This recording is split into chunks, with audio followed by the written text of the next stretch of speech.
अस्सलाम वालेकुम स्टूडेंट्स। हमारा नेक्स्ट टॉपिक है लेंज़ लॉ। तो लेंज़ एक साइंटिस्ट थे, हेनरिच लेंज़ रशियन साइंटिस्ट थे। उन्होंने ये लॉ पेश किया था। ये बुनियादी तौर पर इंड्यूस करंट जो हमने पीछे पढ़ा है उसकी डायरेक्शन फाइंड आउट करने के लिए यूज़ किया जाता है। ये एमसीक्यूज में भी पूछा जाता है। याद रखिएगा कि लेंज़ लॉ का बुनियादी purpose to find the direction of induce current है। इससे हम इंड्यूस करंट की डायरेक्शन मालूम करते हैं। तो इंड्यूस करंट की डायरेक्शन मालूम करने के लिए ये भी याद रखिएगा कि इस तरह एक बंद या क्लोज सर्किट का होना ज़रूरी है, क्योंकि बंद सर्किट होगा फिर ही करंट फ्लो करेगा और फिर हम लेंज़ लॉ लगा के उसकी डायरेक्शन फाइंड आउट कर सकेंगे। आपकी बुक में लिखा हुआ है कि अगर सर्किट क्लोज ना भी हो तो हम अज्यूम कर लेते हैं कि सर्किट क्लोज है, ताकि उसमें हम इंड्यूस करंट की डायरेक्शन फाइंड आउट कर सकें, क्योंकि करंट तभी फ्लो करेगा अगर क्लोज सर्किट हुआ तो लेंज़ लॉ की स्टेटमेंट देखें। लेंज़ लॉ के मुताबिक induce current produces in such A direction that it opposes the cause that produced it।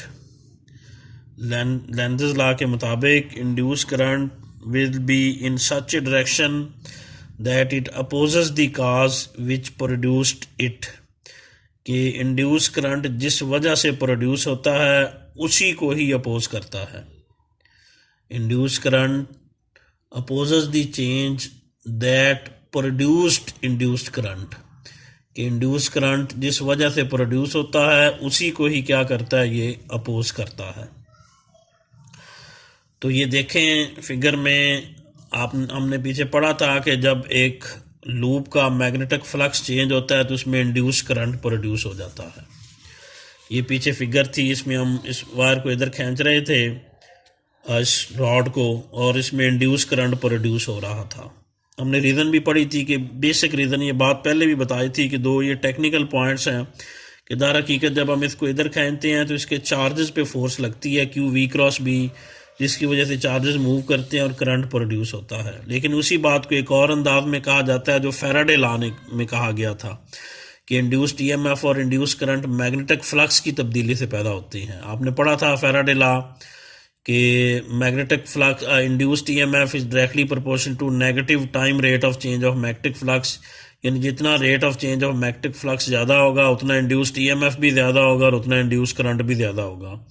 तो याद रखिएगा कि इंड्यूस करंट दर हकीकत मैग्नेटिक फ्लक्स की तब्दीली की वजह से पैदा होता है। मैग्नेटिक फ्लक्स हमने पीछे पढ़ा था, number of magnetic field line passing through a surface is called magnetic flux. तो पीछे हमने पढ़ा था जब इस रॉड को इधर खींच रहे थे, ये फ़र्ज करें एक लाइन हो तो यहाँ कितनी लाइनें इस लूप से गुजर रही हैं, 6। इसको इधर कर देंगे यहाँ पर तो कितनी लाइनें हो जाएंगी, 9। यहाँ कर देंगे कितनी होगी, 12। यानी इसका मैग्नेटिक फ्लक्स चेंज हो रहा था इस रॉड को मूव करने से, और उस वजह से हमने पढ़ा था कि इसमें इंड्यूस करंट प्रोड्यूस हो रहा है। याद रखिए, ये बार बार बता रहा हूँ कि रीज़न ऑफ जो इंड्यूस करंट और इंड्यूस्ड ईएमएफ होता है is the change of magnetic flux होता है। जब एक लूप का मैग्नेटिक फ्लक्स चेंज होता है तो फिर उसमें इंड्यूस करंट पैदा होता है। जैसे ये एग्जांपल में रॉड को इधर मूव करने से इस लूप का फ्लक्स चेंज हो रहा था, और हमने पीछे 2 मरतबा पढ़ा फैराडे लॉ में भी और मोशनल ईएमएफ में भी कि इसमें इंड्यूस्ड ईएमएफ यानी वोल्टेज और इंड्यूस करंट प्रोड्यूस हो रहे हैं। तो इंड्यूस करंट या इंडक्शन जो है वो बेसिकली मैग्नेटिक फ्लक्स की तब्दीली की वजह से होती है। जब भी एक लूप का, वायर का, कॉइल का मैग्नेटिक फ्लक्स चेंज होगा तो उसमें इंड्यूस्ड ईएमएफ और इंड्यूस करंट प्रोड्यूस हो जाएंगे।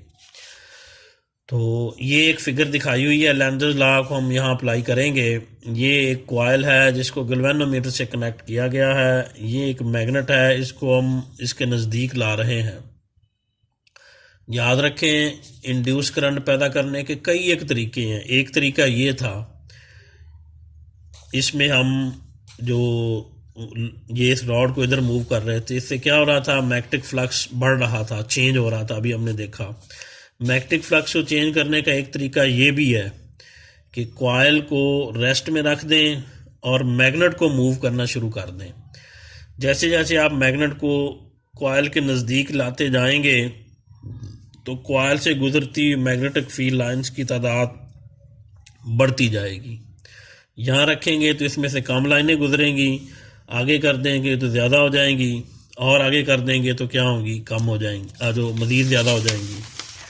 तो ये देखें, जैसे जो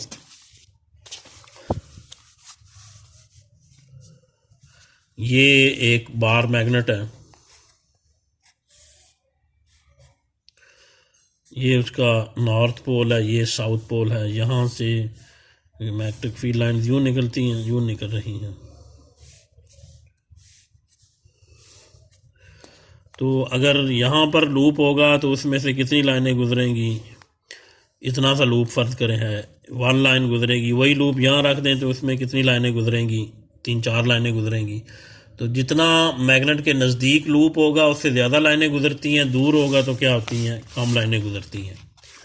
तो यानी जैसे जैसे हम मैग्नेट को इसके नज़दीक लाते जाएंगे, इससे गुजरती मैग्नेटिक फील्ड लाइंस की तादाद बढ़ती जाएगी। मैग्नेटिक फील्ड लाइंस को मैग्नेटिक फ्लक्स कहते हैं, यानी मैग्नेटिक फ्लक्स बढ़ता जाएगा।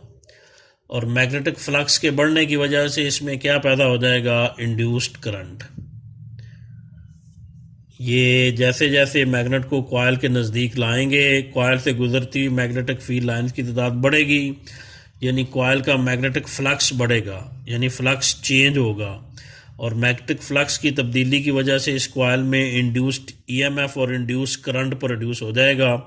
गैल्वेनोमीटर की डिफ्लेक्शन शो करेगी कि इसमें इंड्यूस करंट प्रोड्यूस हो गया है। अब लेंज़ेस लॉ कैसे लगेगा, जब इसमें करंट प्रोड्यूस होगा, हमने पढ़ा हुआ है कि करंट की वजह से जो मैग्नेटिक फील्ड प्रोड्यूस हो जाता है। जब इस कॉइल में इंड्यूस करंट फ्लो करेगा, करंट फ्लो करने की वजह से ये कॉइल क्या बनेगी, मैग्नेट बन जाएगी। इसका एक एंड नॉर्थ पोल बन जाएगा और एक एंड क्या बन जाएगा, साउथ पोल। लेंज़ेस लॉ के मुताबिक ये वाला एंड नॉर्थ पोल बनेगा और ये वाला एंड क्या बनेगा, साउथ पोल। दोनों नॉर्थ एक दूसरे को रिपेल करेंगे, इस वजह से ये कॉइल मैग्नेट को आगे आने से रोकेगी। मैग्नेट को आगे लाने की वजह से ही इस कॉइल में करंट प्रोड्यूस हो रहा है, और करंट की वजह से ये कॉइल मैग्नेट बन गई। उसका ये एंड नॉर्थ पोल बन गया, ये एंड क्या बन गया, साउथ पोल। ये नॉर्थ इस नॉर्थ को रिपेल करेगा, आगे आने नहीं देगा। याद रखिए कि मैग्नेट के आगे आने की वजह से करंट प्रोड्यूस हो रहा है और करंट इसके आगे आने को ही अपोज कर रहा है। ये लेंज़ेस लॉ है कि जिस वजह से इंड्यूस करंट पैदा होता है उसी वजह को वो अपोज करता है। यानी मैग्नेट को आगे की जानब पुश करने से, यानी रीज़न ऑफ इंड्यूस करंट क्या है, रीज़न ऑफ इंड्यूस करंट क्या है, forward motion of magnet.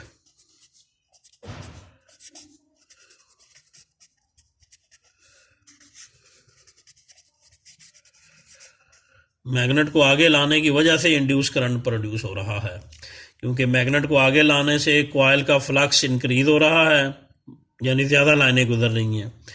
Magnet को आगे लाने की वजह से कॉइल का मैग्नेटिक फ्लक्स इंक्रीज हो रहा है और मैग्नेटिक फ्लक्स की तब्दीली की वजह से कॉइल में इंड्यूस करंट बन रहा है। और करंट के इलेक्ट्रोमैग्नेटिक इफेक्ट की वजह से जिस चीज़ से करंट गुजरता है वो मैग्नेट बन जाती है। ये कॉइल से जब इंड्यूस करंट गुजरेगा तो ये भी मैग्नेट बन जाएगी।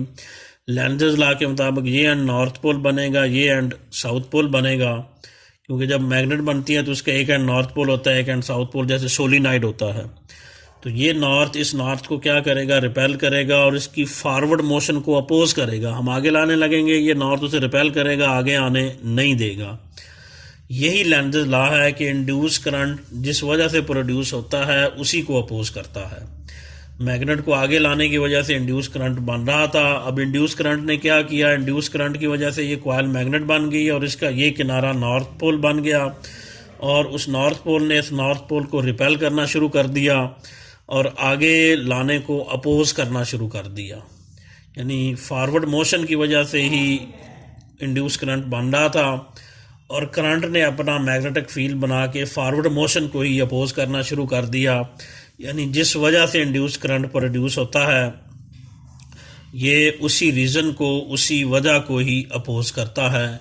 यही लेंज़ेस लॉ है कि induce current opposes the cause which produces the induce current, कि इंड्यूस करंट जिस काज से प्रोड्यूस होता है उसी को अपोज करता है।